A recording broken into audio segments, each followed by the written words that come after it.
son's a freshman.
Mr. Speaker, the President's Cabinet.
see you, sir.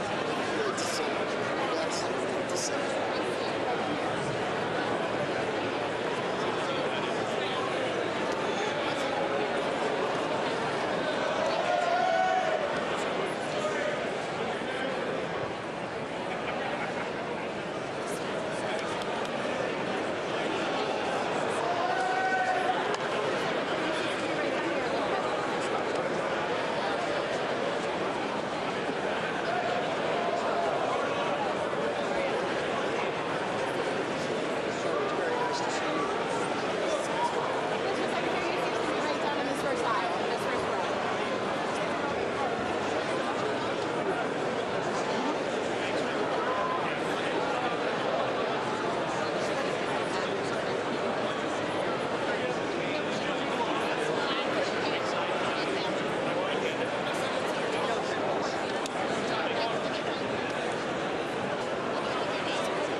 Mr. Speaker, the President of the United States.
a selfie.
Members of Congress, I have the high privilege and distinct honor of presenting to you the President of the United States.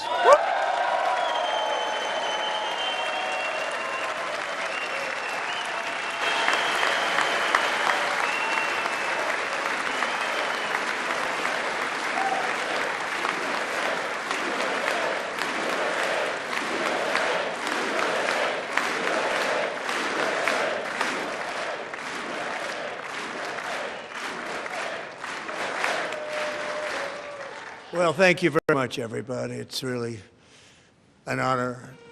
Speaker Johnson, Vice President Vance, First Lady of the United States,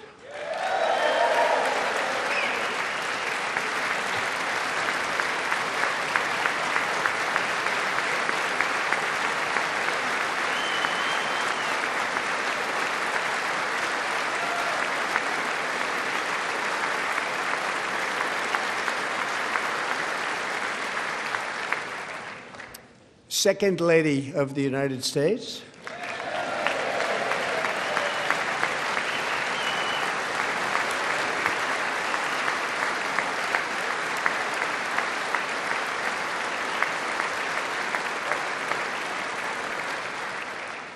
members of Congress, and my fellow Americans.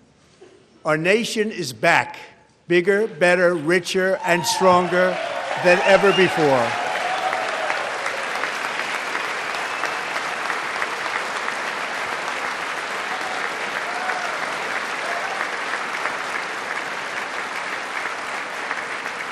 Less than 5 months from now, our country will celebrate an epic milestone in American history, the 250th anniversary of our glorious American independence.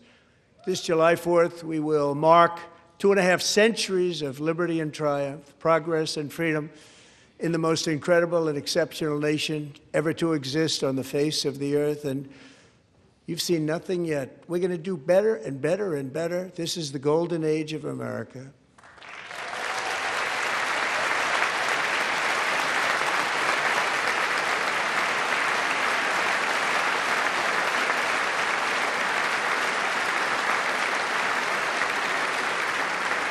When I last spoke in this chamber 12 months ago, I had just inherited a nation in crisis with a stagnant economy, inflation at record levels, a wide open border, horrendous recruitment for military and police, rampant crime at home, and wars and chaos all over the world. But tonight, after just 1 year, I can say with dignity and pride that we have achieved a transformation like no one has ever seen before, and a turnaround for the ages. It is indeed a turnaround for the ages.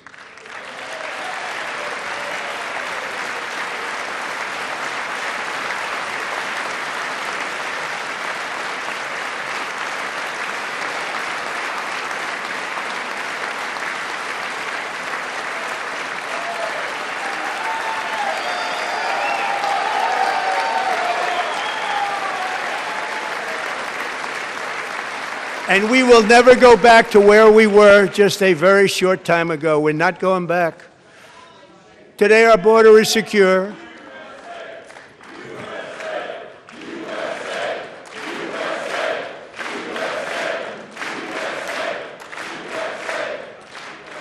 Thank you.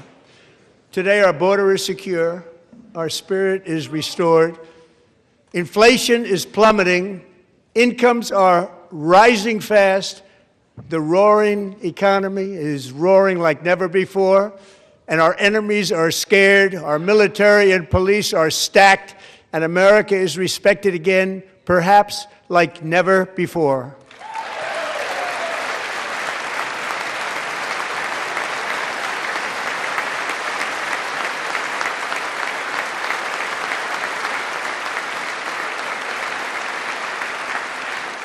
After 4 years in which millions and millions of illegal aliens poured across our borders, totally unvetted and unchecked, we now have the strongest and most secure border in American history by far.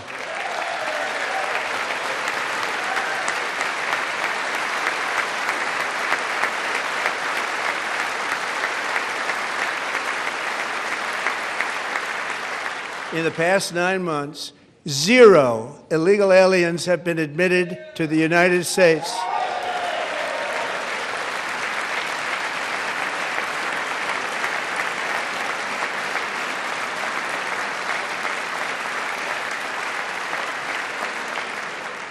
But we will always allow people to come in legally, people that will love our country and will work hard to maintain our country.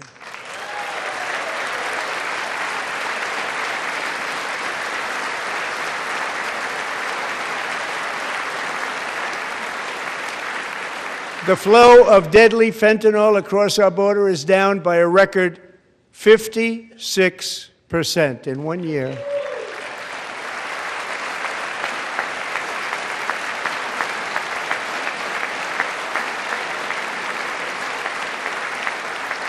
And last year, the murder rate saw its single largest decline in recorded history. This is the biggest decline, think of it, in recorded history, the lowest number in over 125 years, year 1900. In fact, substantially before my wonderful father, I had a wonderful father, Fred, before he was born, substantially before he was born.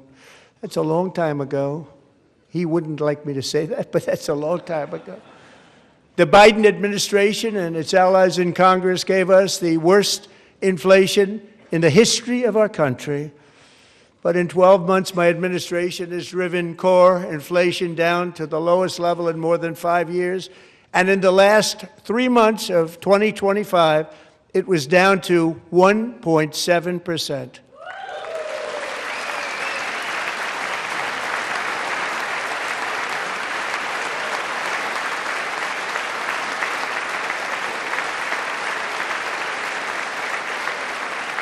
Gasoline, which reached a peak of over $6 a gallon in some states under my predecessor, it was quite honestly a disaster, is now below $2.30 a gallon in most states, and in some places, $1.99 a gallon. And when I visited the great state of Iowa just a few weeks ago, I even saw $1.85 a gallon for gasoline.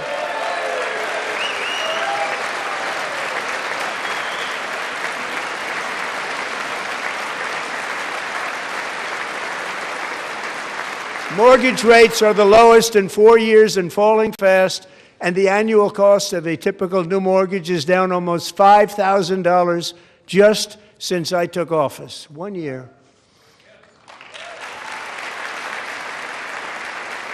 And low interest rates will solve the Biden-created housing problem while at the same time protecting the values of those people who already own a house that really feel rich for the first time in their lives. We want to protect those values. We want to keep those values up. We're going to do both. And we are going to keep it that way.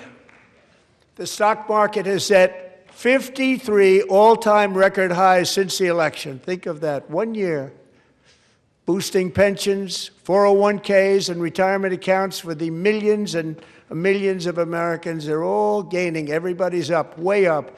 In 4 long years, the last administration got less than $1 trillion in new investment in the United States. And when I say less, substantially less.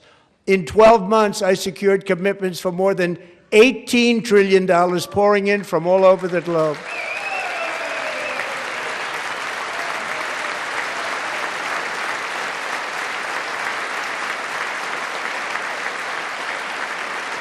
Think of it, much less than $1 trillion for 4 years versus much more than $18 trillion for 1 year. What a difference a president makes.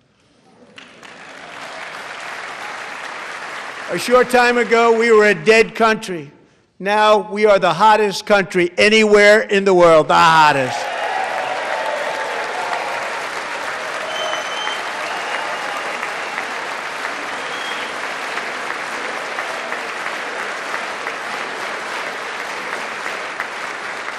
As thousands of new businesses are forming and factories, plants, and laboratories are being built, we have added 70,000 new construction jobs in just a very short period of time. It's getting bigger and bigger and stronger. Nobody can believe what they're watching. American oil production is up by more than 600,000 barrels a day, and we just received from our new friend and partner, Venezuela, more than 80 million barrels of oil.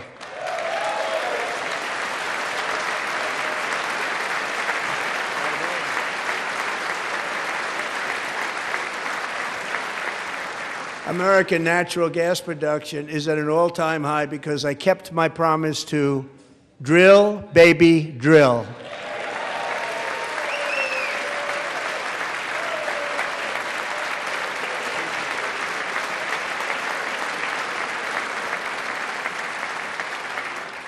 More Americans are working today than at any time in the history of our country. Think about that. Any time in the history of our country, more working today. And 100% of all jobs created under my administration have been in the private sector.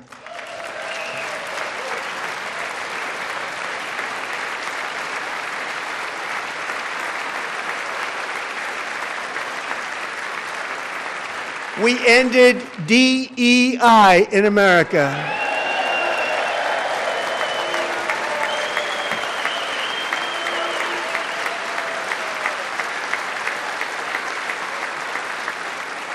We cut a record number of job-killing regulations, and in 1 year we have lifted 2.4 million Americans, a record, off of food stamps.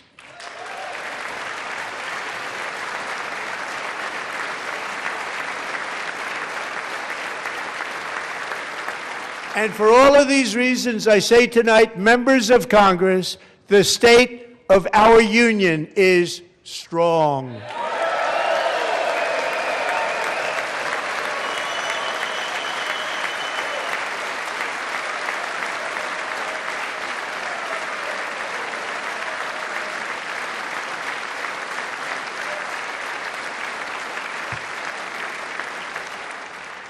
Our country is winning again. In fact, we're winning so much that we really don't know what to do about it. People are asking me, please, please, please, Mr. President, we're winning too much. We can't take it anymore. We're not used to winning in our country. Until you came along, we're just always losing, but now we're winning too much. And I say, no, no, no, you're going to win again. You're going to win big. You're going to win bigger than ever. And to prove that point, here with us tonight is a group of winners who just made the entire nation proud. The men's gold medal Olympic hockey team. Come on in.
Go ahead.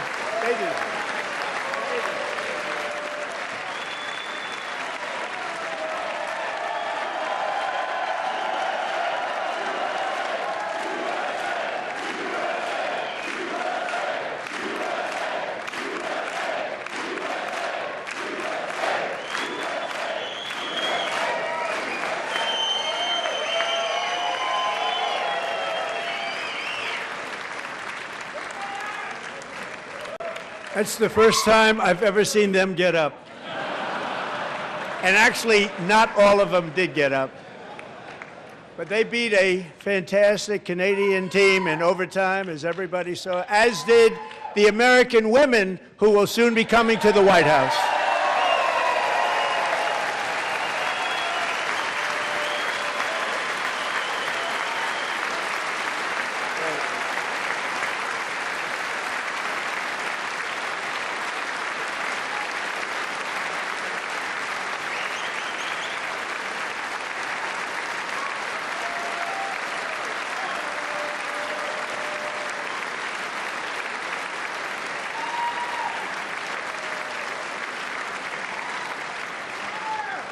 They were in the Oval Office before, and I just want to say a second very big congratulations to Team USA. But I have to say that, and I told them this, and we took a vote of the team. I said, anybody votes no, I'm not doing it. So they stood there, and they weren't about to say no, because I've never seen a goaltender play as well as goalie Connor Hellebuyck.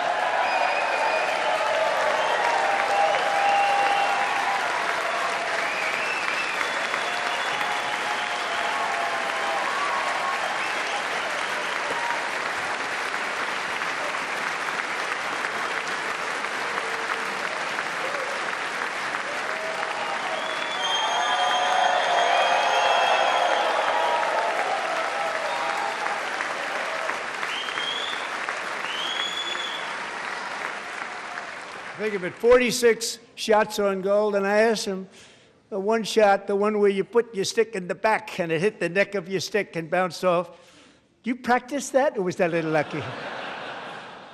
He refused to answer that question.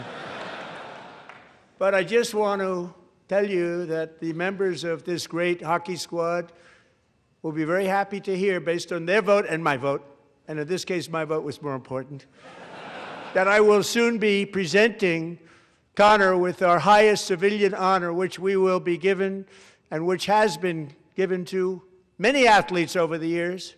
But when I say many, not too many, like 12.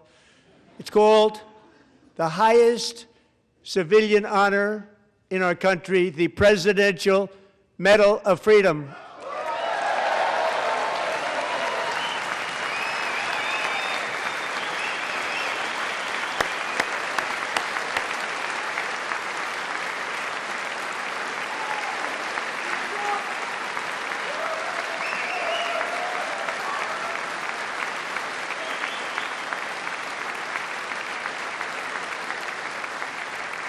Great athletes have gotten that, very great, the best, and I thought he deserved it. And I did take a vote, every single one of them. I said, I'm not giving it if anybody goes no, and every single one of them rapidly put up their hand. So I want to thank you all. What a special job you did. What special champions you are. Thank you very much.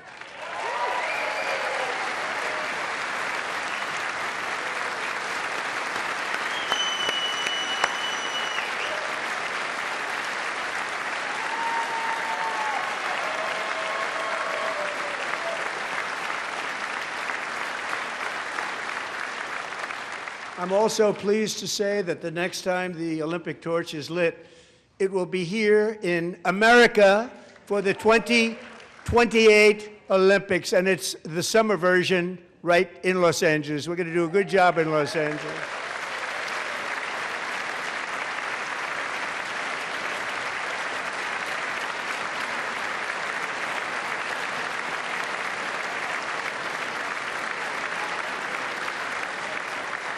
And Los Angeles is going to be safe, just like Washington, D.C. is now one of the safest cities in the country.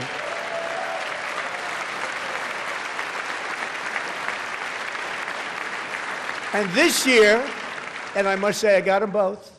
I got them in my first term, and I was disappointed because I didn't think I'd be the president when this happened. But strange things took place.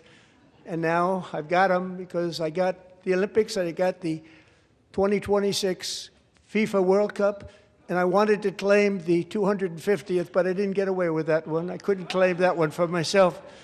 But we're getting the World Cup, so we have the World Cup and the Olympics coming, and that is exciting news.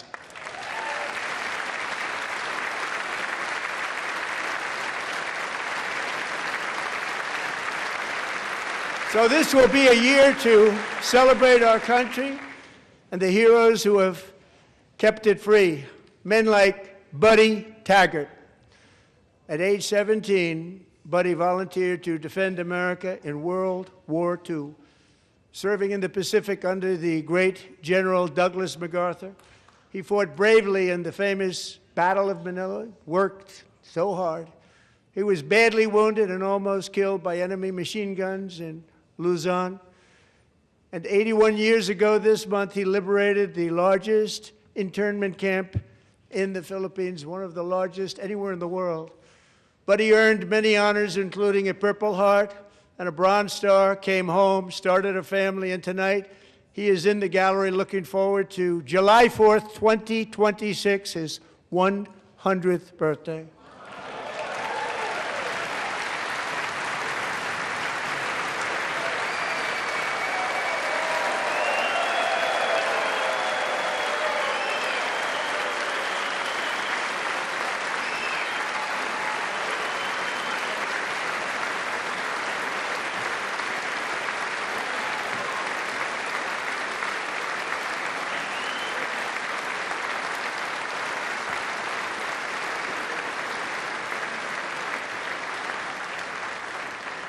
So, Buddy, you're a brave man, and we salute you. Even in times of challenge, setback, and immense heartache, the spirit of 1776 has always shone through very brightly. It was July 4th of last year when floodwaters tore through a girls' summer camp in Central Texas, one of the worst things I've ever seen. I was there, rising 26 feet in the matter of minutes, tragically claiming many, many lives. You all remember that one. As the waters threatened to sweep her away, 11-year-old Millie Kate McClymont closed her eyes and prayed to God. She thought she was going to die. Those prayers were answered when Coast Guard rescue swimmer Scott Ruskin descended from a helicopter above. Nobody knew where he came from.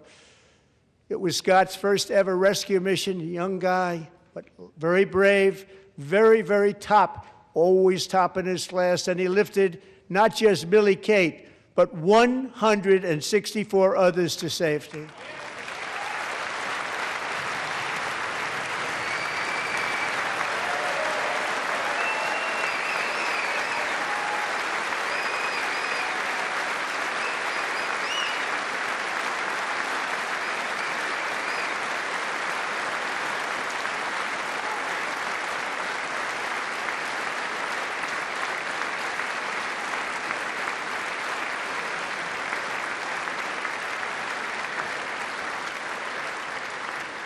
People watched Scott from a distance, and they couldn't believe what they were seeing. The winds were blowing, the rain was pouring, everything was going, and that rapid water, nobody's ever seen anything like it. They said, wow, that's something.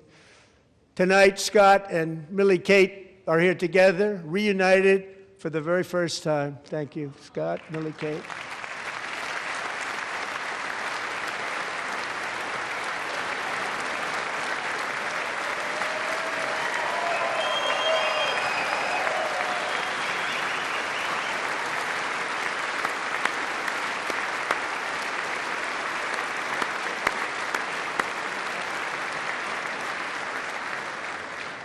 And Petty Officer Ruskin, I'm pleased to inform you that I am now awarding you the Legion of Merit for extraordinary heroism, which is what it was, extraordinary heroism. Thank you.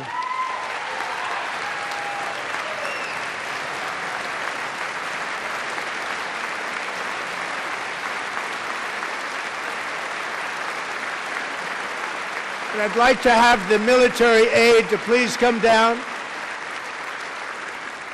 and take care of the service. Military aide, thank you very much. Take care of that very important service. Thank you very much. From 1776 to today, every generation of Americans has stepped forward to defend life, liberty, and the pursuit of happiness. And they're really doing it for the next generation.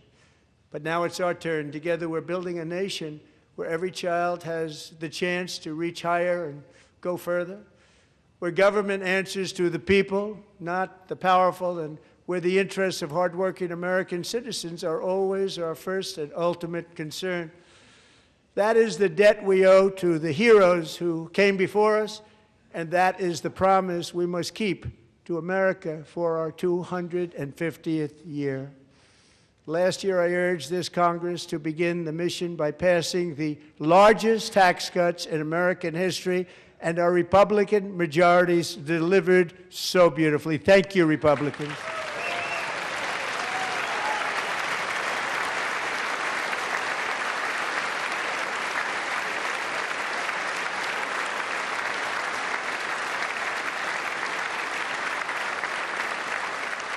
All Democrats, every single one of them, voted against these really important and very necessary massive tax cuts.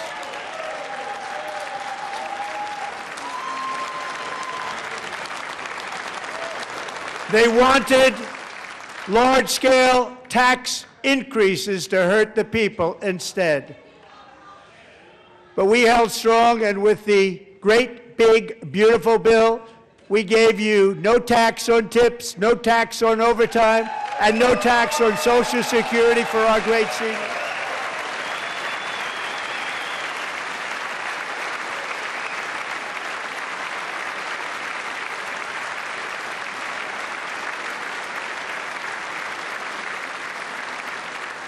And we also made interest on auto loans tax deductible the first time, but only if the car is made in America.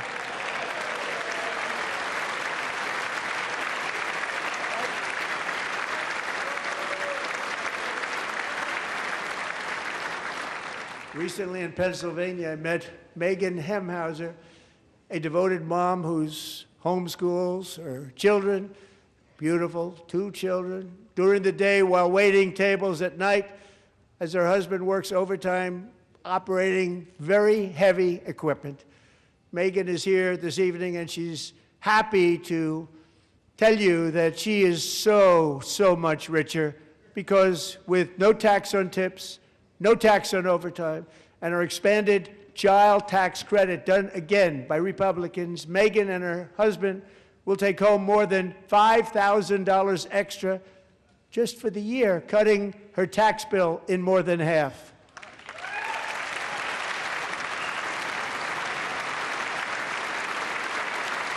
Megan, please stand up. We're fighting for you, Megan.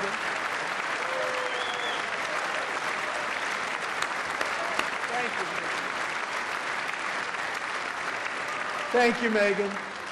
We're fighting for you, Megan. Under our bill, parents like Megan can also activate their children's brand new Trump accounts. And I didn't name it. I did not name that.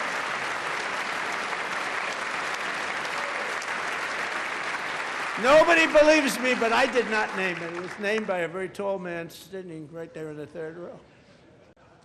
Nice man, a good man. Tax-free investment accounts for every American child. This is something that's so special and has taken off and gone through the roof. Millions will be pre-funded courtesy of the U.S. Treasury and private individuals like Michael and Susan Dell, who have donated $6.25 billion to fund the Trump accounts for 25 million American children. They're great people.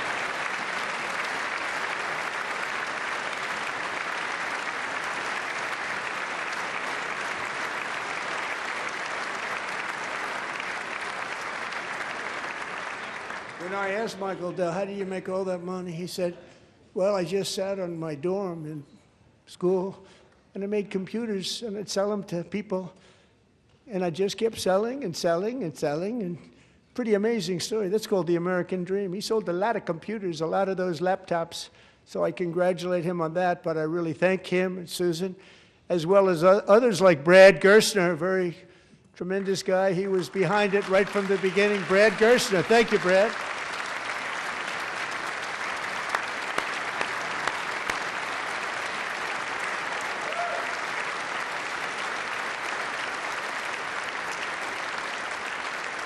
So with modest additional contributions, these young people's accounts could grow to over $100,000 or more by the time they turn 18. Think of it, how much money is that for somebody that started with nothing? Over 100,000, could be much more than that. To make this investment in our children's future, go to trumpaccounts.gov, trumpaccounts.gov. And a lot of people are doing it. It's setting every record in the book. It's popular. They knew what it was going to take. I'm so proud of them. I'm so proud of the people that got it started. And now it's just taken off. One of the primary reasons for our country's stunning economic turnaround, the biggest in history, where the Dow Jones broke 50,000 4 years ahead of schedule, and the S&P hit 7,000, where it wasn't supposed to do it for many years, were tariffs. I used these tariffs, took in hundreds of billions of dollars to make great deals for our country, both economically and on a national security basis. Everything was working well. Countries that were ripping us off for decades are now paying us hundreds of billions of dollars. They were ripping us so badly, you all know that. Everybody knows it. Even the Democrats know it. They just don't want to say it. And yet these countries are now happy, and so are we. We made deals. The deals are all done. And they're happy. They're not making money like they used to, but we're making a lot of money. There was no inflation, tremendous growth, and the big story was how Donald Trump called the economy correctly, and 22 Nobel Prize winners in economics didn't. They got it totally wrong. They got it really wrong.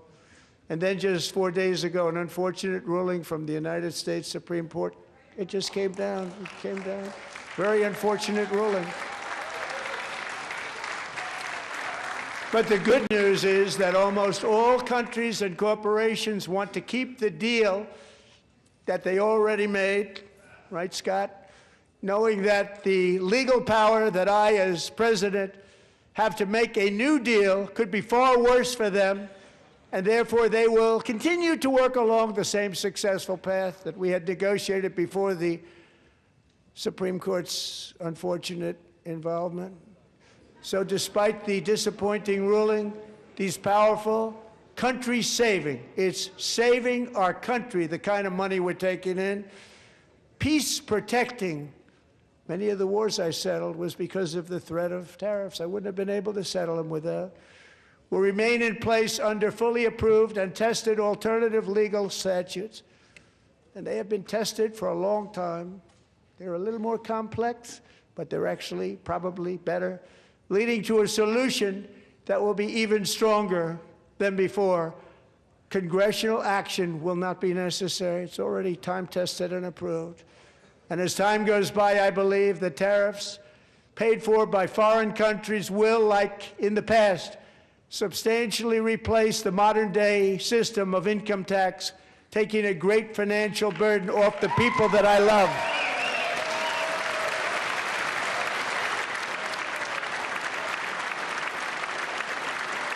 Right?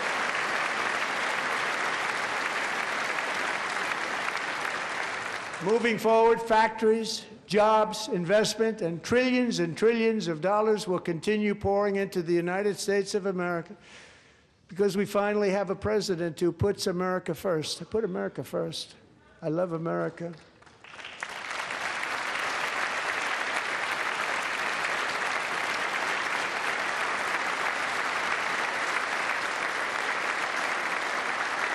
For decades before I came along, we had the exact opposite. From trade to healthcare, from energy to immigration, everything was stolen and rigged in order to drain the wealth out of the productive, hardworking people who make our country great, who make our country run. Under Biden and his corrupt partners in Congress and beyond, it reached a breaking point with the Green New scam, open borders for everyone. They poured in by the millions and millions from prisons, from mental institutions. They were murderers, 11,888 murders. They came into our country. You allowed that to happen.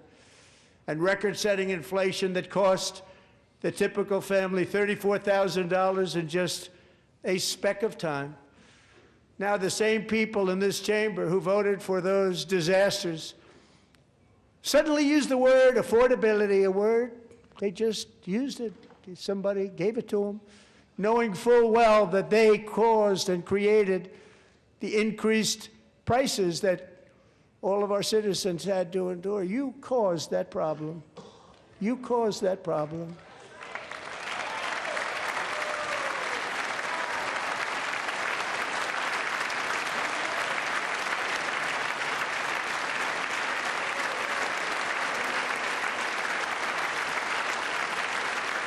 They knew their statements were a lie. They knew it. They knew their statements were a dirty, rotten lie. Their policies created the high prices. Our policies are rapidly ending them. We are doing really well. Those prices are plummeting downward.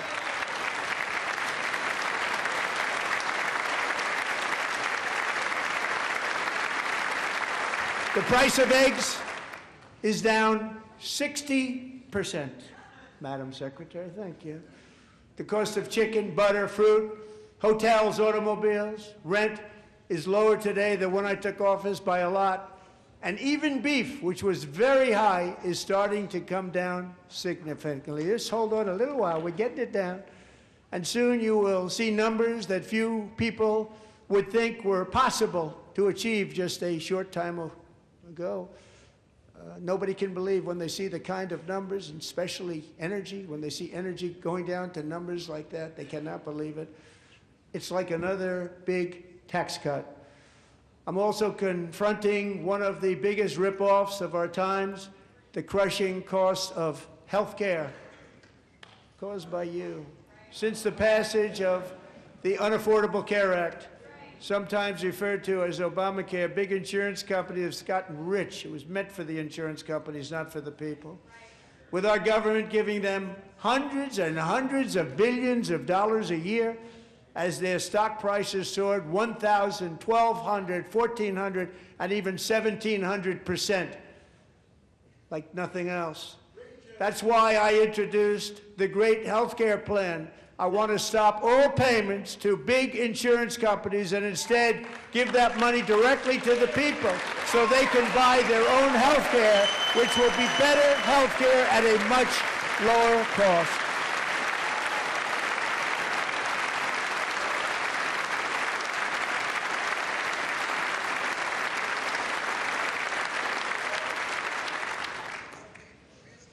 In addition, my plan requires maximum price transparency. That's a big deal.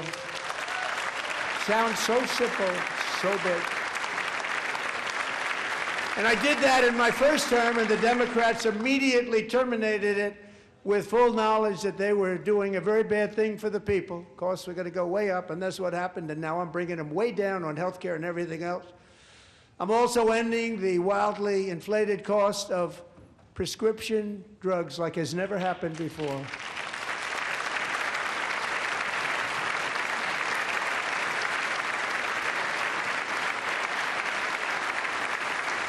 Other presidents tried to do it, but they never could. They tried. Most didn't try, actually. But they tried. They said they tried. They couldn't do it. They didn't even come close. They were all talk and no action, but I got it done. Under my just enacted most favored nation agreements, Americans who have for decades paid by far the highest prices of any nation anywhere in the world for prescription drugs will now pay the lowest price anywhere in the world for drugs. Anywhere. The lowest price.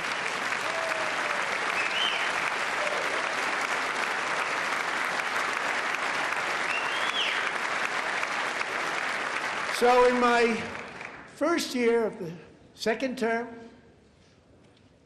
should be my third term, but strange things happen. I took prescription drugs, a very big part of healthcare, from the highest price in the entire world to the lowest. That's a big achievement. The result is price differences of 300, 400, 500, 600% and more, all available right now at a new website called TrumpRx.gov. And I didn't name that one either, by the way.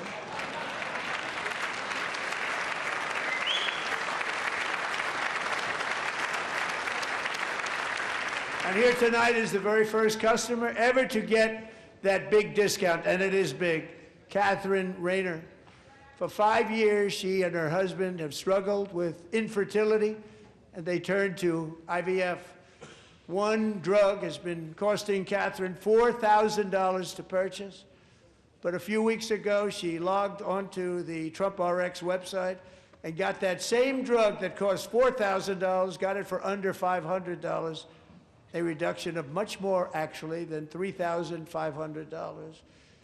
Catherine, we are all praying for you, and you're going to be a great mom.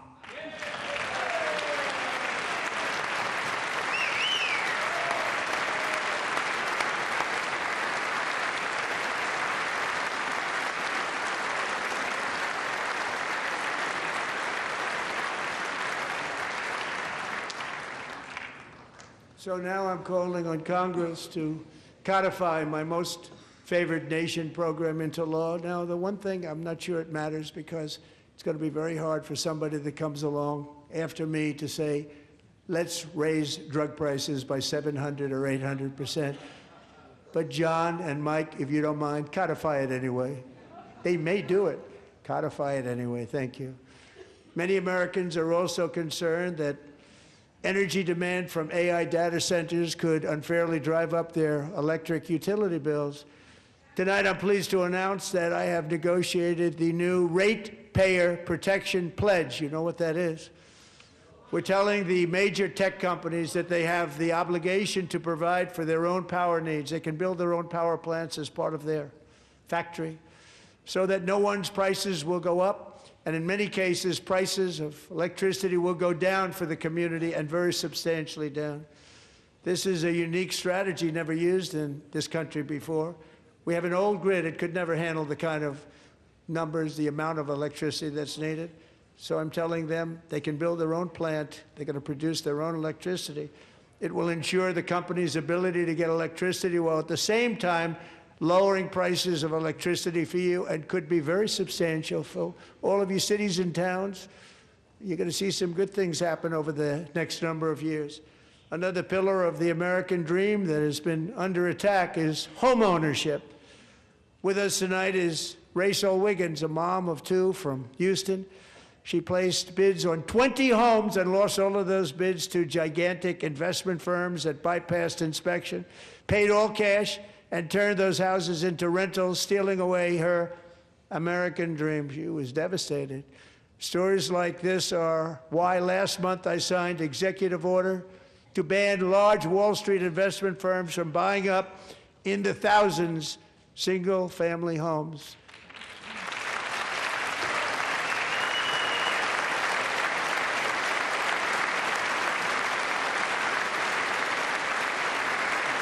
And now I'm asking Congress to make that ban permanent, because homes for people, really, that's what we want. We want homes for people, not for corporations. Corporations are doing just fine. Raysel, thank you very much. Good luck with your home. You'll get one soon.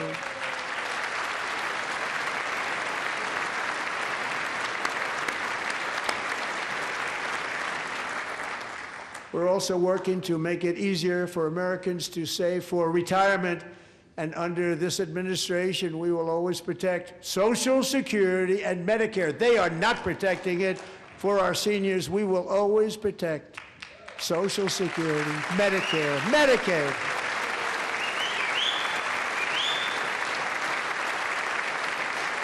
Since I took office, the typical 401k balance is up by at least $30,000. That's a lot of money. We have millions and millions of people, because the stock market has done so well, setting all those records. Your 401ks are way up. Yet half of all of working Americans still do not have access to a retirement plan with matching contributions from an employer. To remedy this gross disparity, I'm announcing that next year my administration will give these often forgotten American workers, great people, the people that built our country, access to the same type of retirement plan offered to every federal worker. We will match your contribution with up to $1,000 each year. As we ensure that all Americans can profit from a rising stock market, let's also ensure that members of Congress cannot corruptly profit from using insider information.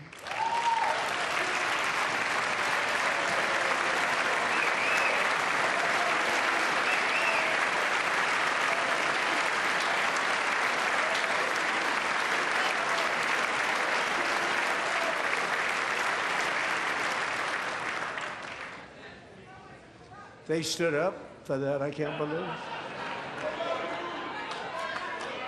I can't believe it. Did Nancy Pelosi stand up if she's here? Doubt it. Pass the Stop Insider Trading Act without delay.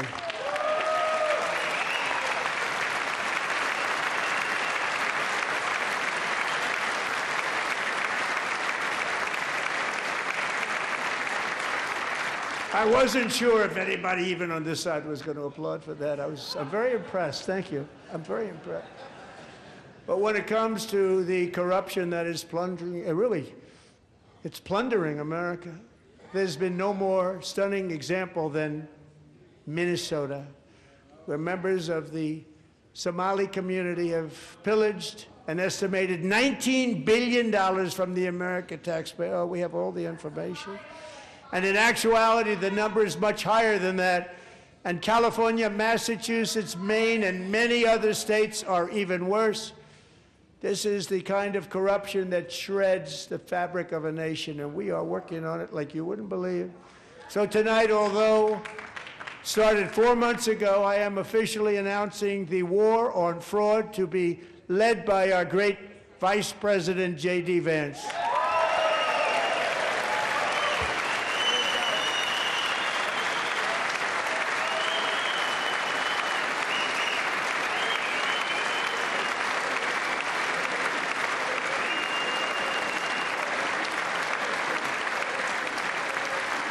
We'll get it done. And if we're able to find enough of that fraud, we will actually have a balanced budget overnight. It'll go very quickly. That's the kind of money you're talking about. We'll balance our budget. The Somali pirates who ransacked Minnesota remind us that there are large parts of the world where bribery, corruption, and lawlessness are the norm, not the exception. Importing these cultures through unrestricted immigration and open borders brings those problems right here to the USA. And it is the American people who pay the price in higher medical bills, car insurance rates, rent, taxes, and perhaps most importantly, crime. We will take care of this problem. We're going to take care of this problem. We are not playing games. Delilah.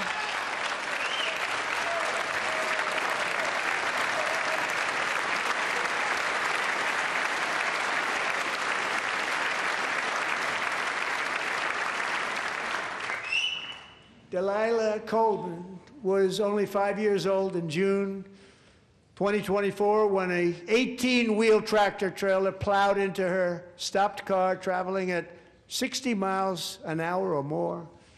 The driver was an illegal alien let in by Joe Biden and given a commercial driver's license by open borders politicians in California. Doctors said Delilah would never be able to walk or talk, have a good life. She wouldn't even be able to eat again. But against all odds, she is now in the first grade learning to walk.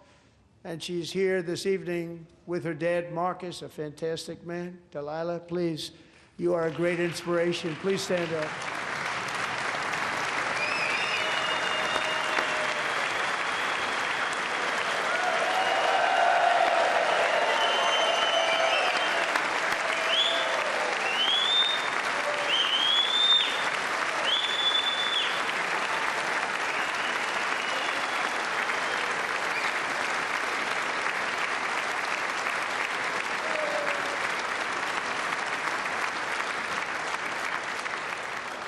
Thank you, Delilah. Many, if not most, illegal aliens do not speak English and cannot read even the most basic road signs as to direction, speed, danger, or location. That's why tonight I'm calling on Congress to pass what we will call the Delilah Law, barring any state from granting commercial driver's licenses to illegal aliens.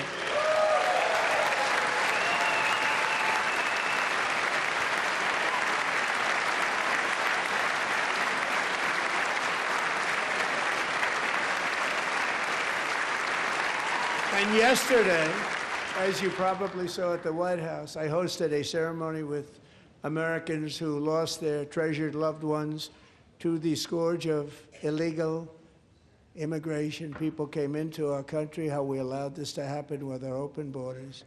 These are the angel moms and families that for decades our government betrayed and our media totally ignored. It was terrible. Hard to believe, actually. In 2023, a 16-year-old high school cheerleader named Elizabeth Medina was supposed to perform in her town's Christmas parade, but she never arrived. Her mother, Jacqueline, went home to look for her, and she found her lying dead in a bathtub, bleeding profusely after being stabbed 25 times. Elizabeth's killer was a previously arrested illegal alien who had broken in and brutally extinguished the brightest light in her family's life, violently and viciously. Her heartbroken mother is in the gallery to remind everyone in this chamber exactly why we are deporting illegal alien criminals to our country at record numbers, and we're getting them the hell out of here fast. We don't want them.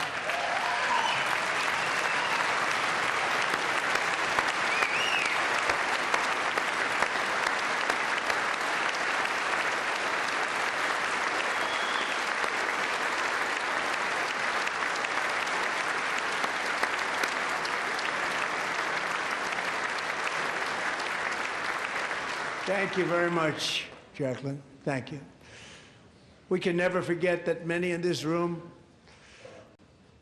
not only allowed the border invasion to happen before I got involved, but indeed they would do it all over again if they ever had the chance. If they ever got elected, they would open up those borders to some of the worst criminals anywhere in the world.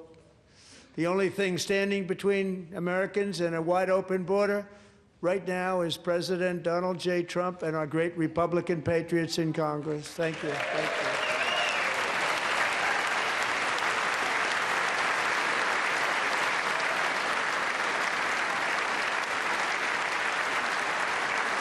As we speak, Democrats in this chamber have cut off all funding for the Department of Homeland Security. It's all cut off.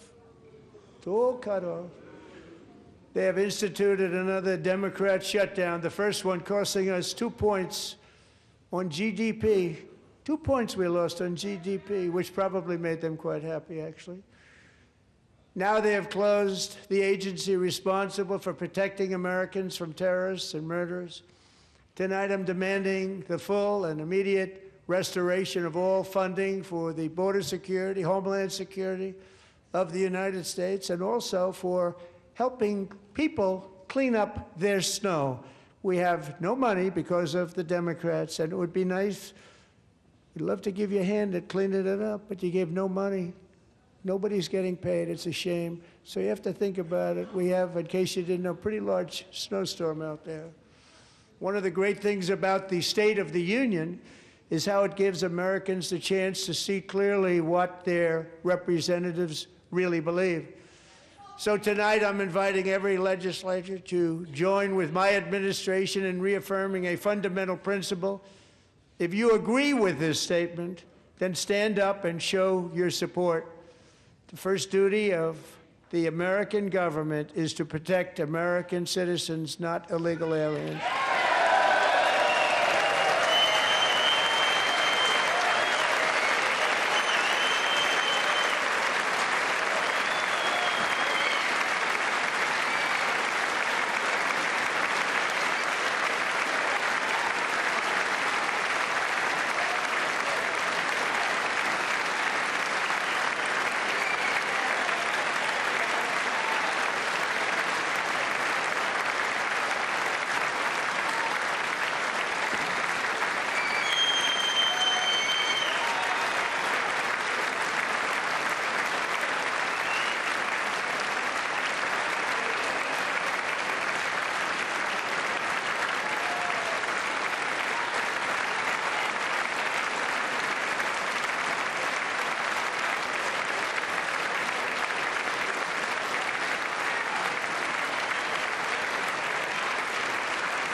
Isn't that a shame? You should be ashamed of yourself not standing up. You should be ashamed of yourself. That is why I'm also asking you to end deadly sanctuary cities that protect the criminals and enact serious penalties for public officials who block the removal of criminal aliens. In many cases, drug lords, murderers all over our country, they're blocking the removal of these people out of our country, and you should be ashamed of yourself. Yeah.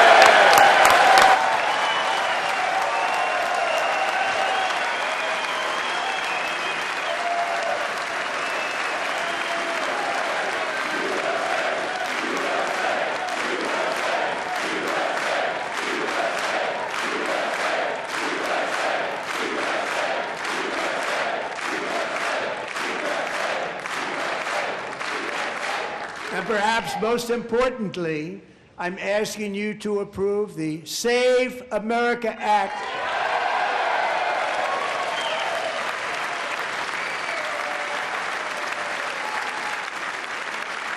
To stop illegal aliens and others who are unpermitted persons from voting in our sacred American elections. That cheating is rampant in our elections. It's rampant.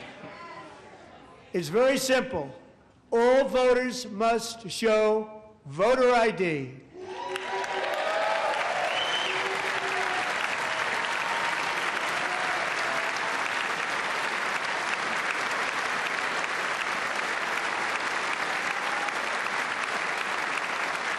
All voters must show proof of citizenship in order to vote.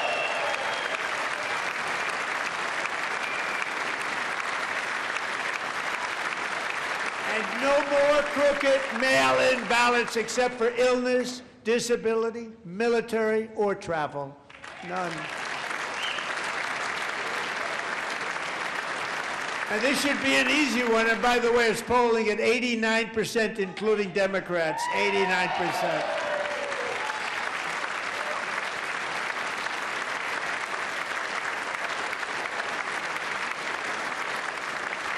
And even the new communist mayor of New York City, I think he's a nice guy, actually. Speak to him a lot. Bad policy, but nice guy. Just said they want people to shovel snow. They got hit hard. Wants them to shovel snow, but if you apply for that job, you need to show 2 original forms of ID and a Social Security card. Yet they don't want identification for the greatest privilege of them all, voting in America. No, it's no good. No good. Both Republicans and Democrats overwhelmingly agree on the policy that we just enunciated. And Congress should unite and enact this common sense, country-saving legislation right now, and it should be before anything else happens.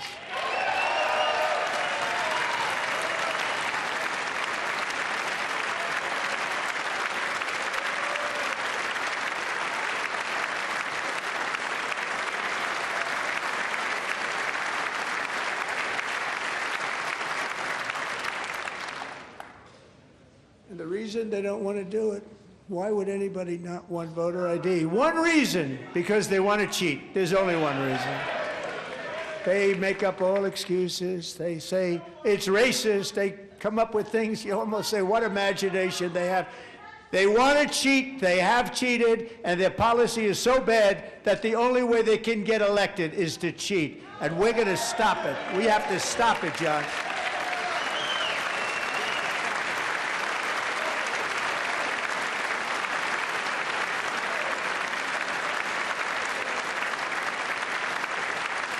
And here is one more opportunity to show common sense in government. In the gallery tonight are Sage Blair and her mother, Michelle.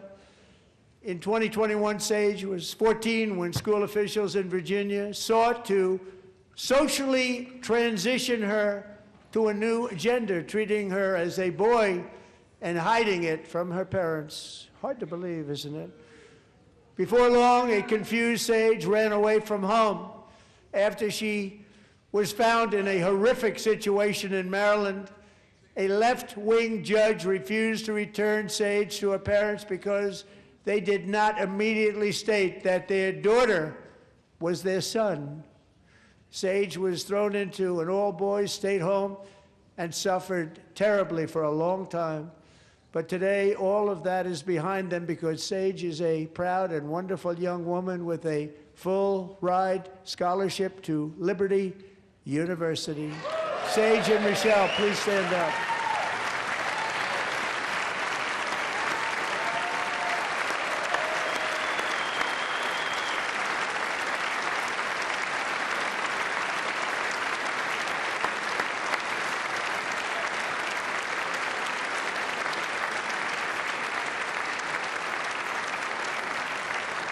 And thank you for your great bravery. And who can believe that we're even speaking about things like this?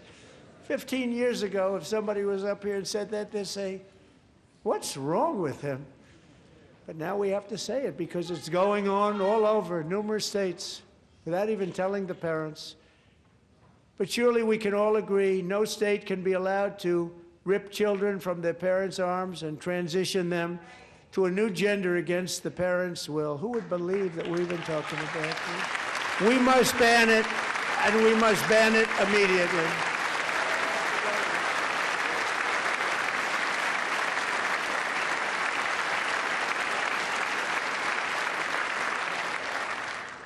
Look, nobody stands up. These people are crazy, I'm telling you. They're crazy.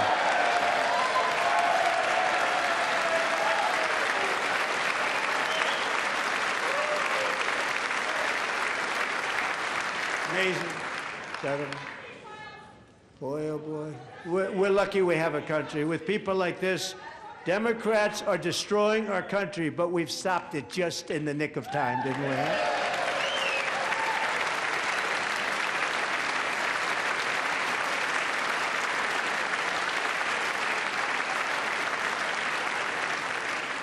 No one cares more about protecting America's youth than our wonderful First Lady. Now a movie star. She's a movie star. Can you believe it?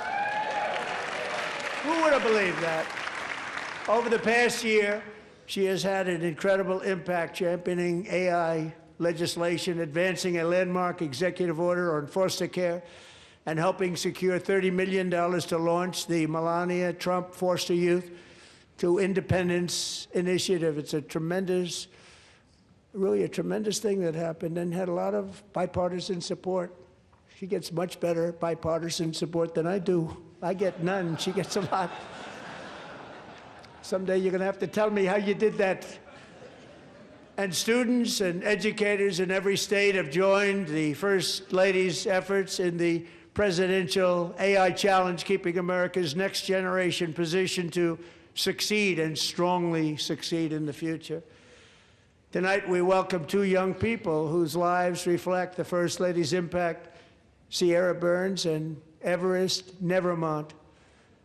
Thank you both, and Melania, thank you. I know how hard you worked on it. Thank you very much.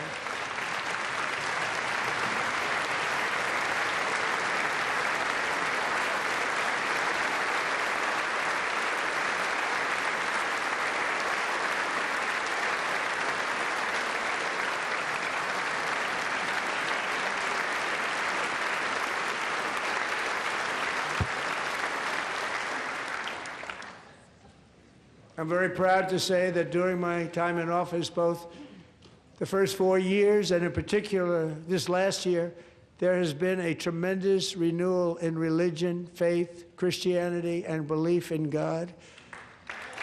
Tremendous renewal.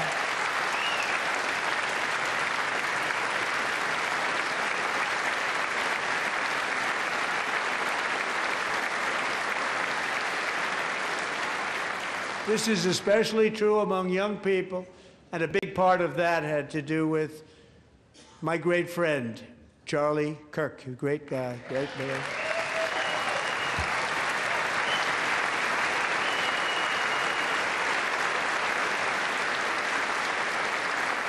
So last year, Charlie was violently murdered by an assassin and martyred, really martyred for his beliefs.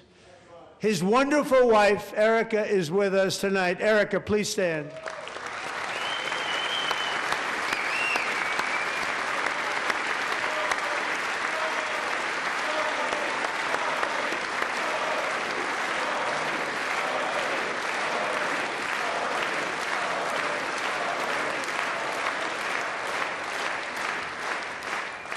Thank you, Erica.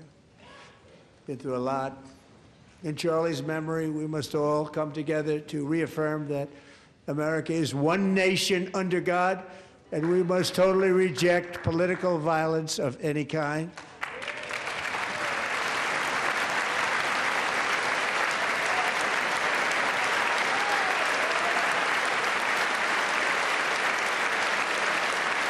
We love religion, and we love bringing it back, and it's coming back at levels that nobody actually thought possible. It's really a beautiful thing to see.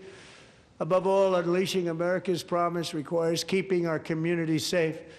We have made incredible strides, yet dangerous repeat offenders continue to be released by pro-crime Democrat politicians again and again. We are honored to be joined tonight by a woman who's been through hell, Anya Zarutska. In 2022, she and her beautiful daughter, so beautiful, what a beautiful young woman, Irina, fled war-torn Ukraine to live with relatives near Charlotte, North Carolina. And by the way, what's going on with Charlotte? Last summer, 23-year-old Irina was riding home on the train when a deranged monster who had been arrested over a dozen times and was released through no cash bail, stood up and viciously slashed a knife through her neck and body.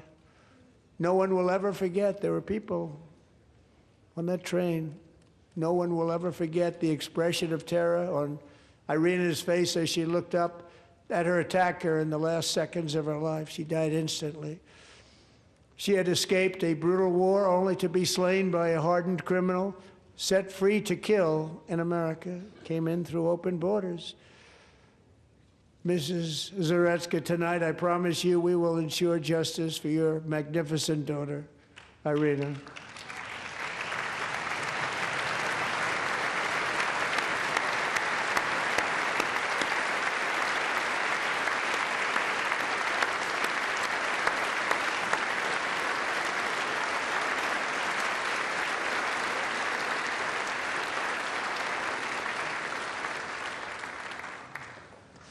How do you not stand?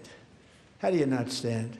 I'm asking this Congress to pass tough legislation to ensure that violent and dangerous repeat offenders are put behind bars, and importantly, that they stay there.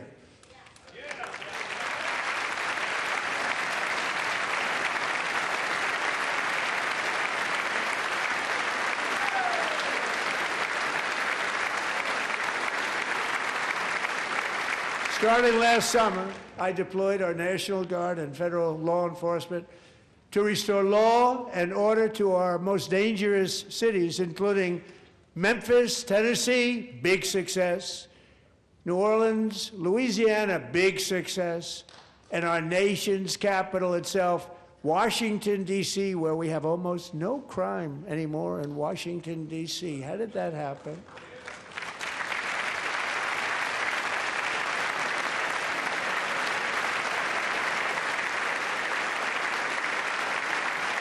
In fact, crime in Washington is now at the lowest level ever recorded, and murders in D.C. this January were down close to 100% from a year ago.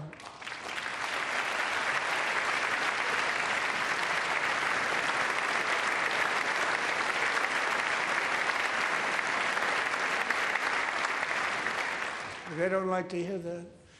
One of the sick people, one of the brave service members who helped achieve this stunning turnaround was 20-year-old West Virginia Army National Guard Specialist Sarah Beckstrom. After a 4-month deployment, she voluntarily extended her service, and her rank was going to be lifted. She was doing so well. They were so proud of her.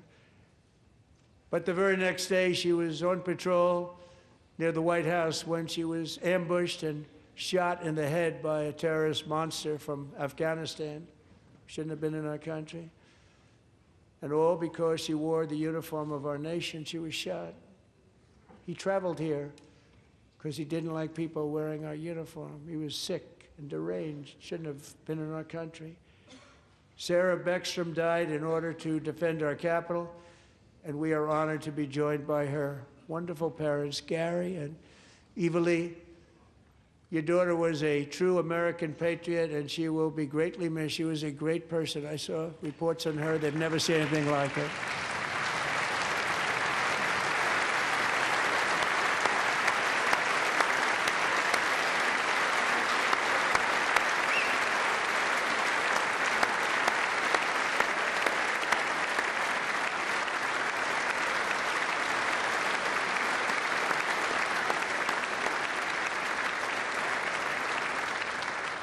So sorry. Thank you very much. A great young lady. I saw reports that were like, perfect. She was perfect.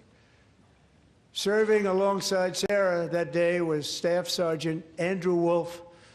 The terrorist shot Andrew in the head, and no one thought he could possibly make it. The two of them, Sarah and Andrew, both shot violently in the head. Neither was expected to make it. They weren't even given a chance, except his wonderful mother, named Melody, who I spoke to the same night, and she was so positive. The doctors thought that Andrew was gone, but his mother said, no, no, Mr. President, Andrew will be fine. He's going to make it. I've never seen anything like it. I mean, he was given almost no chance. She said, I have no doubt, sir, he's going to be okay. This was a conversation that I had with her that night, with her son laying helplessly in bed, blood all over. Everybody is praying, she said, sir, he will be okay. The doctors didn't understand what she was saying, and after looking at the results of the damage done, neither did I. She was so strong and conclusive that even Andrew's great father felt she didn't really understand the gravity of the situation. But she turned out to be right. Right, Melanie? She turned out to be right.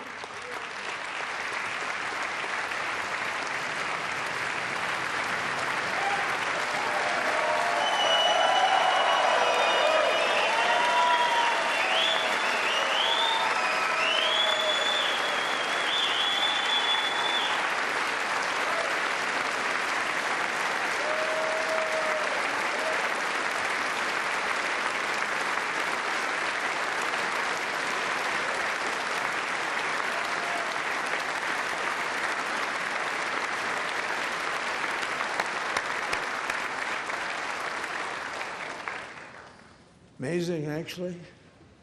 I said, where does this woman come from? She's the most positive person I've ever met.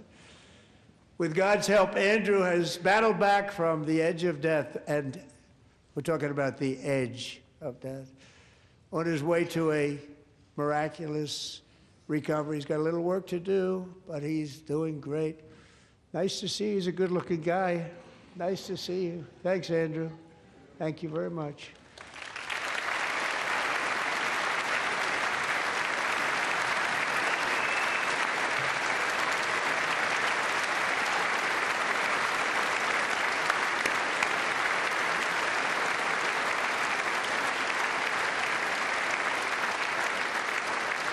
So, Andrew, while you're up, now I'm going to ask a highly respected General James Seward to present Staff Sergeant Andrew Wolf and the great family of Sarah Beckstrom with the award created by our late, great President George Washington himself. It's called the Purple Heart.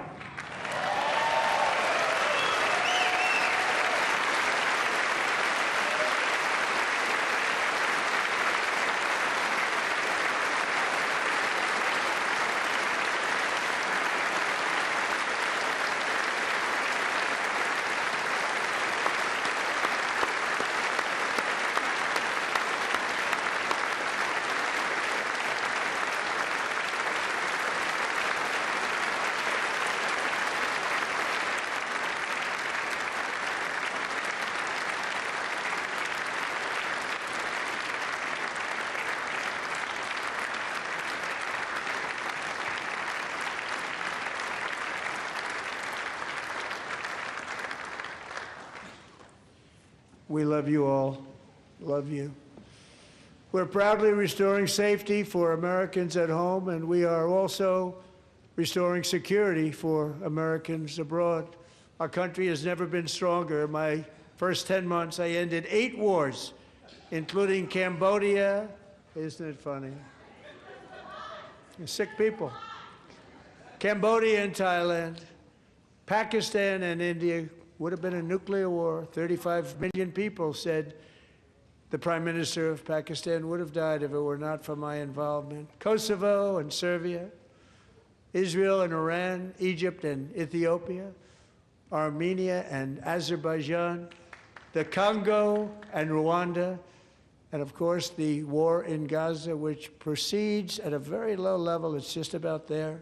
And I want to thank Steve Witkoff and Jared Kushner for your help. Thank you, Steve. Thank you, Jared.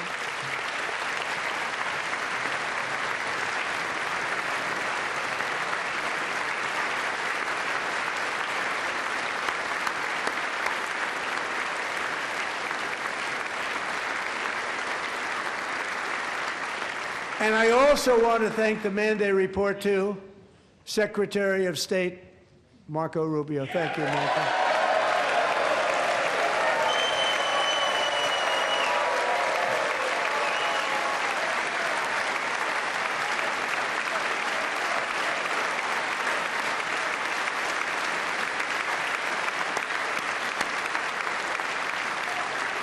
People don't like you. You know, Marco got 100% of the votes when he was in confirmation. I think our next one was about 54%. And some of the Democrats are now saying, I can't believe we approved that guy. And he said it's an honor that they feel that way, right, Marco? You have done a great job, great Secretary of State. I think he'll go down as the best ever.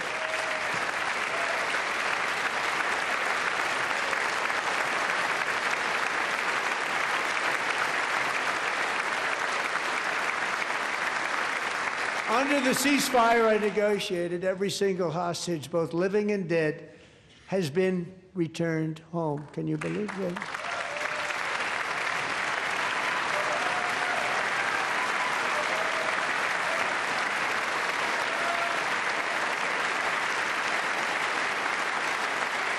Nobody thought it was possible. Nobody thought that was possible. Both living and dead. And those parents who had a dead son, their boy, they'd always tell me their boy, they wanted him as much as though he were living. That was an amazing period of time. And they came back, and when we got all of the living hostages back, and many, many before them, but I always said those last 20 are going to be very tough, but we got many, many more, hundreds. But I said those last 20 are going to be tough. We got them back. But we only got back 14 or 15 of the dead of the 28. And believe it or not, Hamas worked along with Israel, and they dug and they dug and they dug. It's a tough thing to do, going through bodies all over, passing up 100 bodies sometimes for each one that they found. Tough job. And they finally got it back to 27. And then Steve and Jared, they got it back to 28. They found all 28. Nobody thought that was possible, but we did it. And I remember the family of the 28th. They were so grieved, but they were so happy as it's possible to be. They had their boy back. The mother said, "Sir, we have our boy back." What a period of time that was, but we got them all back. So thank you both very much. Great job.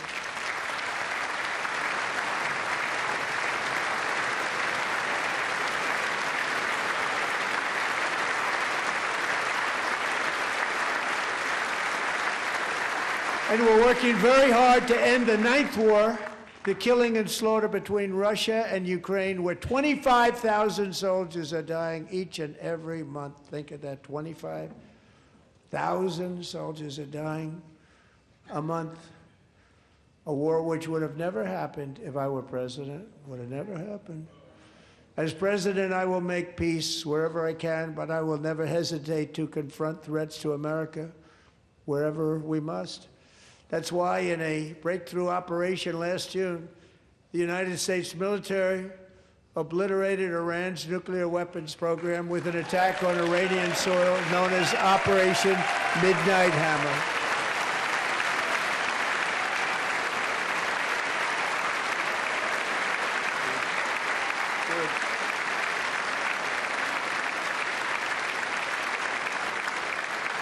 For decades, it had been the policy of the United States never to allow Iran to obtain a nuclear weapon. Many decades. Since they seized control of that proud nation 47 years ago, the regime and its murderous proxies have spread nothing but terrorism and death and hate. They've killed and maimed thousands of American service members and hundreds of thousands and even millions of people with what's called roadside bombs. They were the kings of the roadside bomb. And we took out Soleimani. I did that during my first term. Had a huge impact. He was the father of the roadside bomb.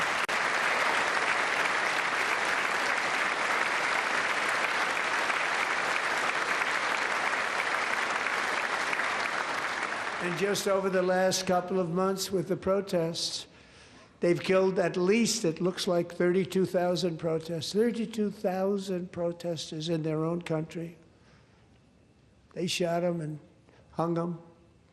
We stopped them from hanging a lot of them with the threat of serious violence. But this is some terrible people. They've already developed missiles that can threaten Europe and our bases overseas, and they're working to build missiles that will soon reach the United States of America. After Midnight Hammer, they were warned to make no future attempts to rebuild their weapons program, and in particular, nuclear weapons. Yet they continue, starting it all over. We wiped it out, and they want to start all over again, and are at this moment again pursuing their sinister ambitions. We are in negotiations with them. They want to make a deal, but we haven't heard those secret words. We will never have a nuclear weapon. My preference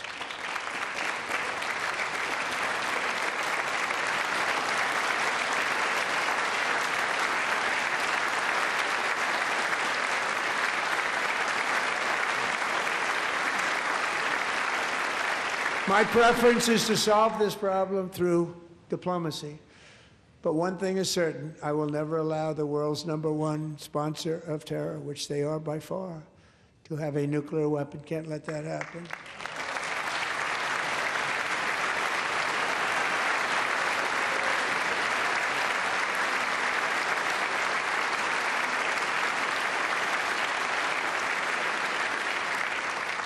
And no nation should ever doubt America's resolve. We have the most powerful military on earth. I rebuilt the military in my first term. We're going to continue to do so. Also, we just approved a $1 trillion budget. We have no choice. We have to be strong, because hopefully we will seldom have to use this great power that we built together. It's really called peace through strength, and it's been very, very effective.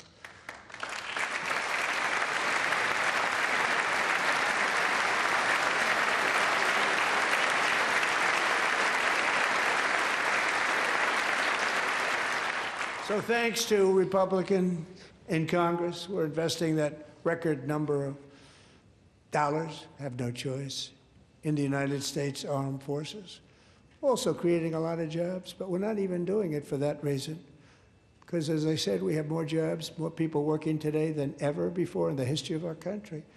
And NATO countries are friends and allies. They are. They're our friends and they're our allies. Have just agreed, at my very strong request, to pay 5% of GDP for military defense rather than the 2%, which they weren't paying. We were paying for almost all of NATO.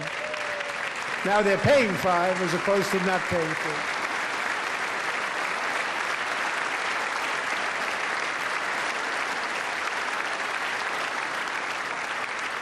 And getting that 5% was something which everyone said would never be done, could not happen. We got it really easily with one meeting. And big difference between 2% that's not paid. We were paying the freight of many of them. Very few were paid up. Now 5%, then they're paid. And everything we send over to Ukraine is sent through NATO, and they pay us in full. They pay us totally in full. Every branch of our armed forces is setting records for recruitment. This is so exciting. And every service member recently.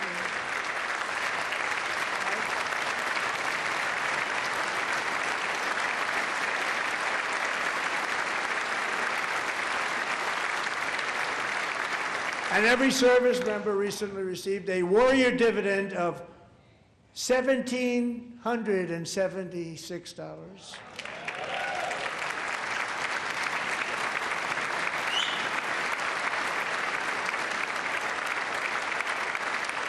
You know, they put it on my desk. We got the money from tariffs and other things, a lot of money we have. We have much more money than people understand.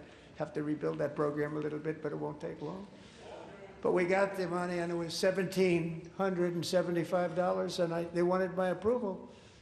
And I said, what's the number? $1,775. I said, wait a minute, for $1 more we can have $1,776. It's going to. I said, we're going to figure that. I never asked anybody if we could afford it. $1 more, I said $1,776. And I said, that's good. And I'll tell you what, our military, that was 4 months ago, our military, I never see a person in the military that doesn't thank me for it, so we're honored to do it. They deserve it. And we call it 1776. It was great.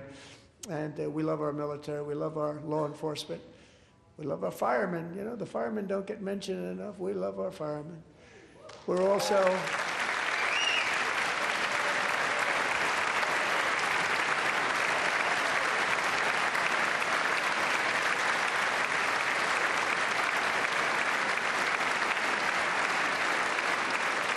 We're also restoring American security and dominance in the Western Hemisphere, acting to secure our national interests and defend our country from violence, drugs, terrorism, and foreign interference. For years, large swaths of territory in our region, including large parts of Mexico, really large parts of Mexico, have been controlled by murderous drug cartels. That's why I designated these cartels as foreign terrorist organizations, and I declared illicit fentanyl as a weapon of mass destruction.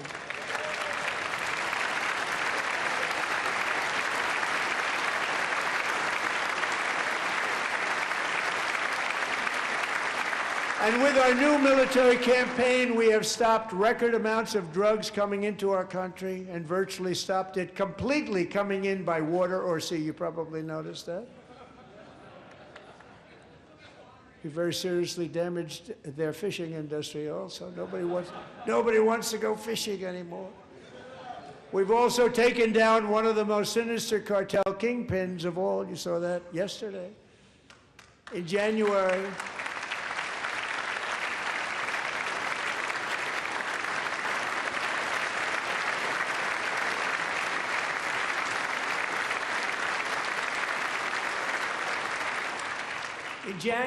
elite American warriors carried out one of the most complex, spectacular feats of military competence and power in world history. No one's seen anything like it. Foreign leaders, I won't tell you who, called me and they said, very impressive, very good.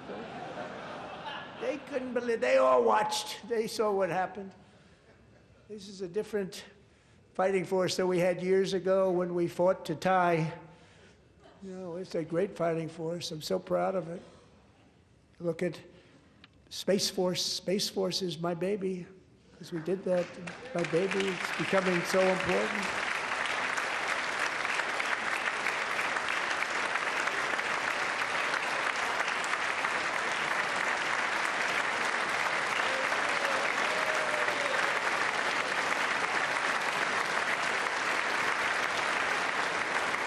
And America's armed forces overwhelmed all defenses and utterly defeated an enemy, good fighters, to end the reign of outlaw dictator Nicolas Maduro and bring him to face American justice.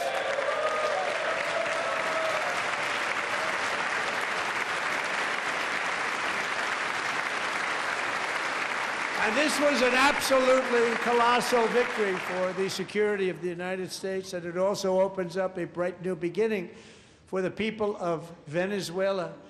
We're working closely with the new president of Venezuela, Delcy Rodriguez, to unleash extraordinary economic gains for both of our countries and to bring new hope to those who have suffered so terribly. They really did suffer. With us tonight is Alejandro Gonzalez. She grew up in a tight-knit Venezuelan family and was especially close to her beloved uncle Enrique. But after Enrique ran for office and opposed Maduro, he was kidnapped by Maduro's security forces and thrown into the regime's really infamous prison in Caracas. Alejandro feared she would never see her uncle again. She feared for her own life also. But since the raid, we have worked with the new leadership, and they have ordered the closure of that vile prison and released hundreds of political prisoners already, with more to come. Alejandro, I'm pleased to inform you that not only has your uncle been released, but he is here tonight. We brought him out to celebrate his freedom with you in person. Enrique, please come down.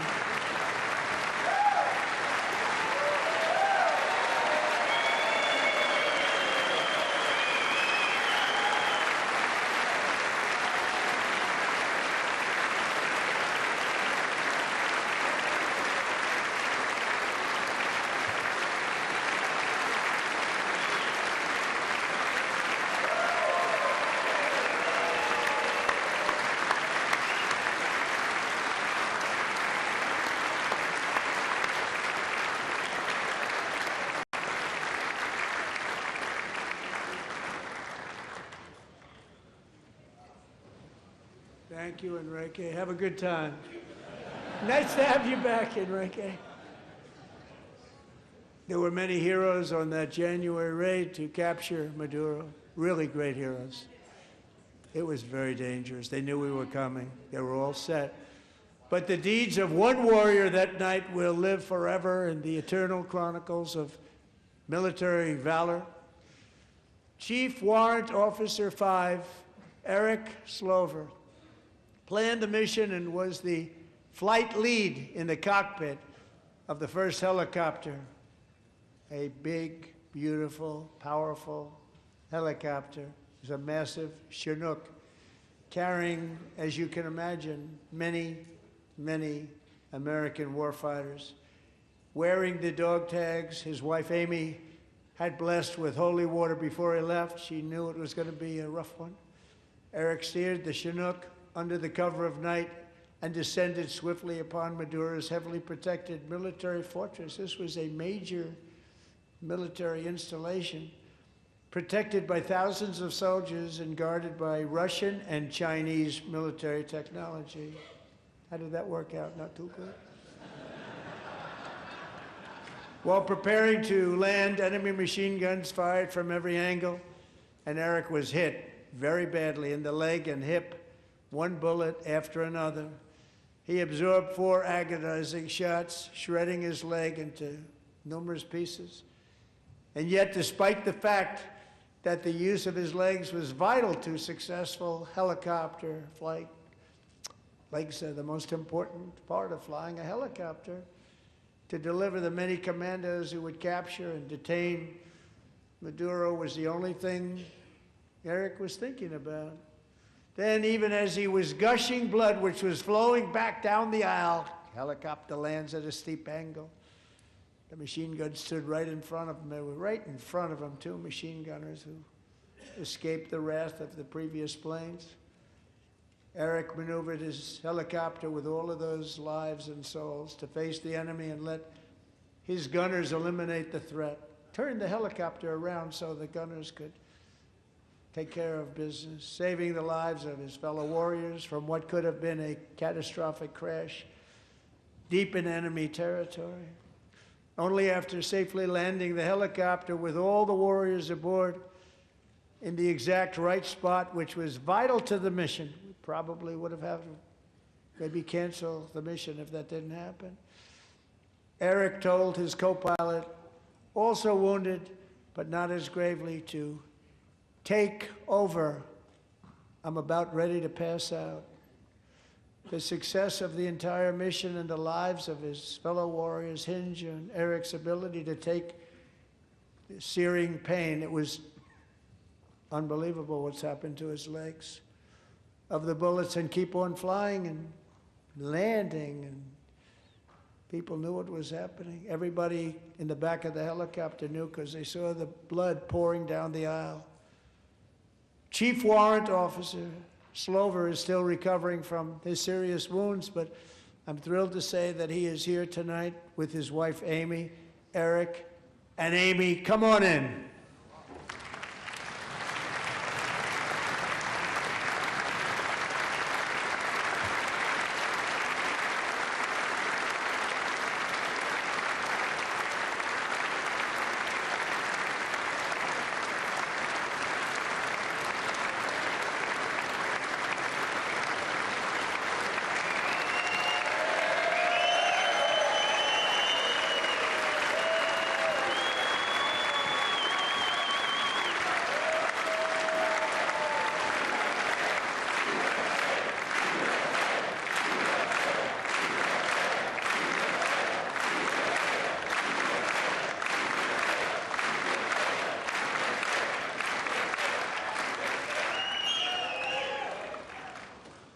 So we have a surprise for Eric and Amy.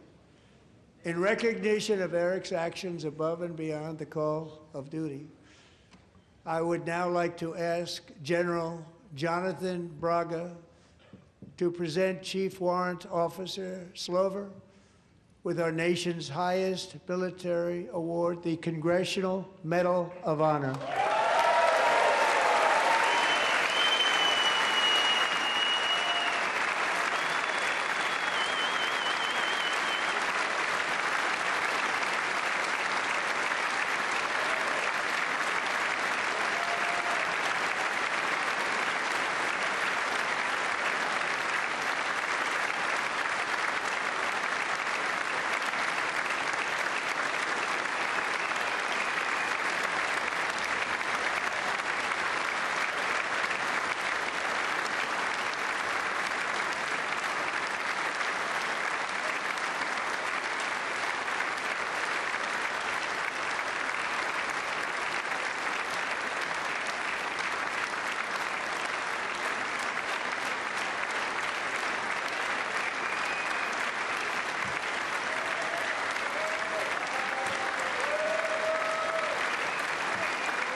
Well, thank you very much, Eric and Amy. Great to get to know you. I met with them and with a lot of their fellow warriors at Fort Bragg recently. You notice the name Fort Bragg, we have it back, we brought it back. We won the First World War with it, the Second World War with it, and then they decided to change the name. So we changed it back. Everybody wanted to change back too. And 10 of Eric's fellow warriors from that incredible night of victory will also be receiving medals at a private ceremony that will soon be held at the White House, and Eric will be there. Thank you.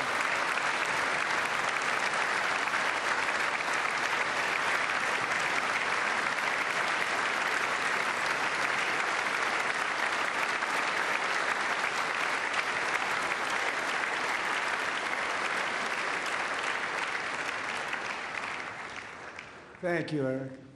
That's a big one.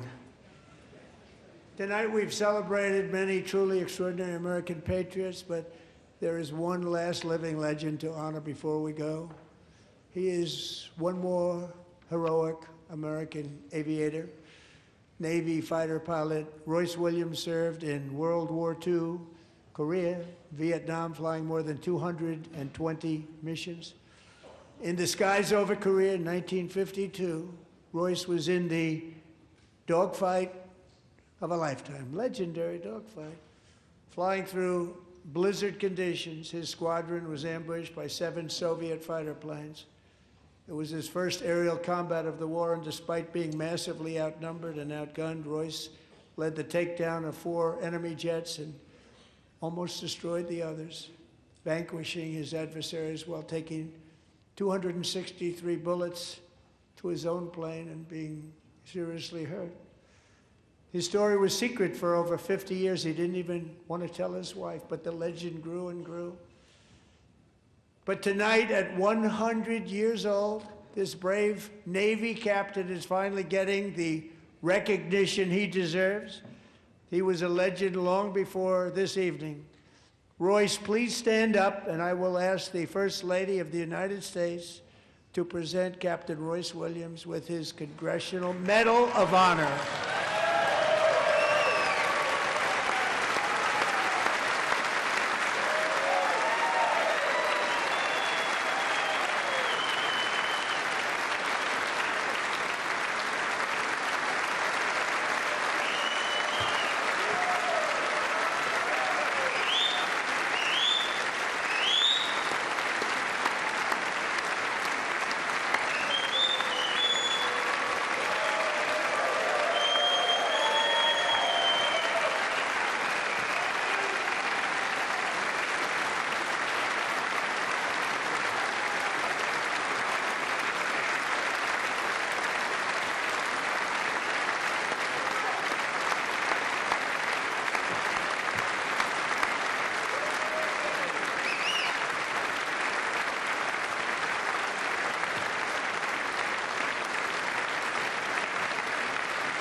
Thank you, Royce, and thank you, Eric.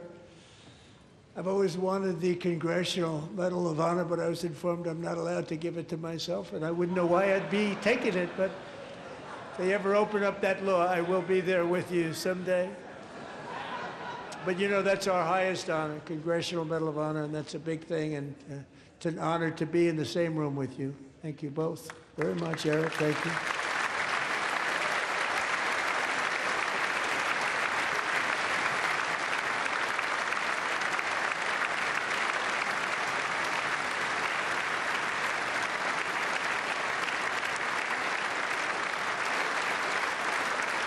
Thank you. 250 years is a long time in the life of a nation, but in another sense, it's really a mere moment in the eye of history.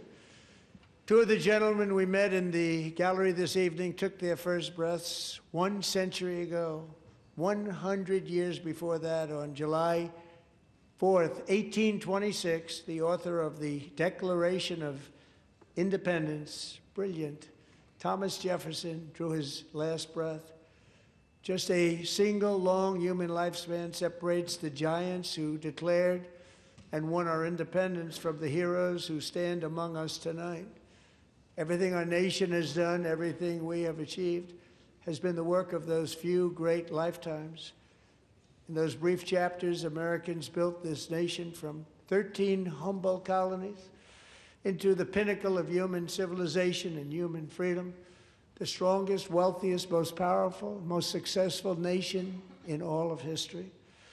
Americans ventured out across the daunting and dangerous continent. We carved paths through an unforgiving wilderness, settled a boundless frontier, and tamed the beautiful but very, very dangerous Wild West. From empty marshes and wide open plains, we raised up the world's greatest cities. Together, we mastered the world's mightiest industries and shattered history's monstrous tyrannies. And we liberated millions from the chains of fascism, communism, oppression, and terror. Americans lifted humanity into the skies on the wings of aluminum and steel. And then we launched mankind into the stars on rockets powered by sheer American will and unyielding American pride. We wired the globe with our ingenuity. We captivated the planet with American culture. And now we are pioneering the next great American breakthroughs that will change the entire world. All of this and so much more is the enduring legacy, unmatched glory of the hardworking patriots who built and defended this country and who still carry the hopes and freedoms on all of humanity's backs. For years they were forgotten, betrayed, and cast aside, but that great betrayal is over and they will never be forgotten again, because when the world needs courage, daring, vision, and inspiration, it is still turning to America. And when God needs a nation to work his miracles, he knows exactly who to ask.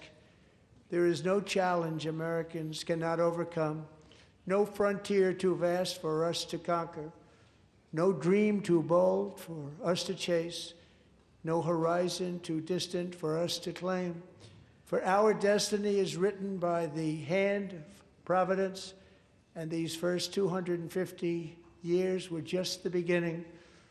From the rugged border towns of Texas to the heartland villages of Michigan, from the sun-kissed shores of Florida to the endless fields of the Dakotas, and from the historic streets of Philadelphia to right here in our nation's capital, Washington, D.C., the golden age of America is upon us. The revolution that began in 1776 has not ended. It still continues because the flame of liberty and independence still burns in the heart of every American patriot. And our future will be bigger, better, brighter, bolder, and more glorious than ever before. Thank you, God bless you, and God bless America.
President, that was a home run. Mr. President. Hey. Okay, you too. All right. You're the best. Good job. Thank you. Thank you. Very well done, sir. We'll see you Friday, Mr. President. Great job. Oh, good. See you. See you. Thank you. Well done. God bless you. Great job, Mr. President. Great job. Thank you. Excellent speech, Mr. President. I mean, Absolutely. excellent. Thank you. Mr. President. The best Mr. ever. President. Thank you. The best ever. He's the president. Thank you. Where you going, man?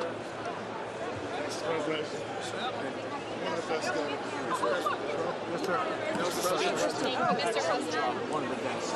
I'm so proud of yourself. Thank you for honoring those veterans. Luger. Thanks.